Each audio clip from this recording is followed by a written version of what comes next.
ये अभिभाषण जब मैंने पढ़ा तो बहुत अच्छा लगा ये पढ़कर कि वर्तमान सरकार किसान की सच्ची हितैषी है। हर किसान के उत्थान की बात करते हैं और उनको किसान सम्मान निधि की बात करके अपनी पीठ थपथपाने का काम करते हैं। लेकिन एक बात समझने में बहुत ही ज्यादा दिक्कत हुई कि जब चुनावी वर्ष है तो किसान सम्मान निधि लगभग 8.5 करोड़ किसानों को मिलती है और जैसे ही चुनावी वर्ष बीत जाता है 6 करोड़ किसानों की पीठ पे सम्मान पे लात मार करके सिर्फ 2.5 करोड़ किसानों को सम्मान निधि से नवाजा जाता है। किस किसान के सम्मान और किसान हितैषी होने की बात आप करते हैं? बहुत अधिक दूर मत जाइए, सिर्फ बनारस जनपद को देख लीजिए जहां से आपका राजपाट चलता है। बनारस की धरती पे आज किसान ट्रांसपोर्ट नगर योजना के लिए उसके अंदर जो उनकी भूमि का अधिग्रहण किया जा रहा है और जिस प्रकार से पुलिस प्रशासन और पूरा एडमिनिस्ट्रेशन उनको अपने जूतों के तलबे के नीचे रौंदने का काम कर रहा है, 10 साल से वहां किसान लाठी की मार झेल रहा है। अत्यधिक ऐसे क्राइम्स में उनको दबोचा जा रहा है कि वो इस देश के अन्नदाता होते हुए अपराधी की लिस्ट में आ गए हैं। किस बात में आप किसान के हितैषी होने की बात करते हैं? इस बनारस में वैदिक सिटी के नाम पर आप वहां पर किसानों की जमीन को हथियाने का काम कर रहे हैं और भूमि अधिग्रहण 2013 के बिल के लागू होने के बावजूद उनको आज की वर्तमान परिस्थितियों में वो मुआवजा नहीं मिल रहा है जिसके अधिकारी वो हैं। आज वही बनारस में काशी गेट के नाम पर लाठी डंडे की मार झेल रहा है ये किसान। उसकी भूमि जबरन डंडों के पर्दे के नीचे आज छीनी जा रही है और उसको आज यहाँ पर मुआवजा नहीं दिया जा रहा है। ये चंद उदाहरण हैं आपके सच्चे किसान हितैषी होने के। मान्यवर, मैंने सदन में पहले भी कहा और आज भी कहती हूं कि आस्था दिव्यता का प्रतीक है और भगवान राम में किसकी आस्था नहीं है।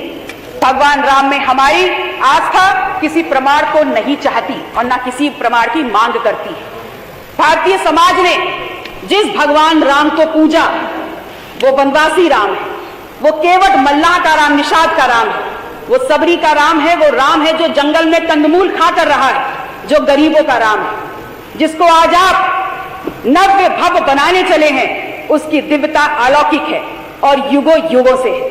अगर आप मानते हैं कि पूरे विश्व ने इस अलौकिक अवसर का साक्षात्कार आज किया है तो इसी विश्व ने मणिपुर में हुई विभत्स घटनाक्रम का साक्षात्कार भी किया है। अगर आज आप इस अलौकिक अवसर के लिए अपनी पीठ थपथपा रहे हैं तो कम से कम मणिपुर में हुई घटनाक्रम पे एक शब्द बोल दिया होता तो हम भी आपकी पीठ थपथपाने का काम कर देते। मर्यादा पुरुषोत्तम श्री राम हमारे चित्त में भी है, चरित्र में भी है, चिंतन में भी है, लेकिन आवश्यक यह है कि भगवान राम के चरण जितने पूजनीय हैं उनके आचरण भी उतने ही पूजनीय हैं।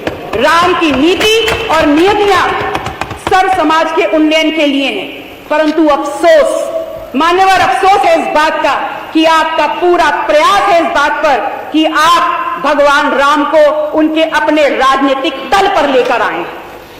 एक सुझाव के साथ कि जिस भगवान राम के चरण आप बहुत जोरों से पकड़े हैं, अगर उनके आचरण को भी उतनी ही जोरों से पकड़ लेंगे तो जिस राम चेतना, जिस राम तत्व को आगे लाकर आप इस देश में, इस प्रदेश में गरीब, युवा, अन्नदाता, नारी को सम्मान देने का और उत्थान देने का दम भर रहे हैं, अगर जातिवार जनगणना करा देंगे तो इस देश की हर जाति उनके जनता, उनकी संख्या के अनुपात में, शिक्षा में, सदन में, नौकरी में, दवाई में, कमाई में, पढ़ाई में, इस देश के खजाने में, खेत खलिहानों में उनकी भागीदारी सुनिश्चित कर दीजिए और वो राम तत्व, राम चेतना सार्थक हो जाएगा, घटित हो जाएगा।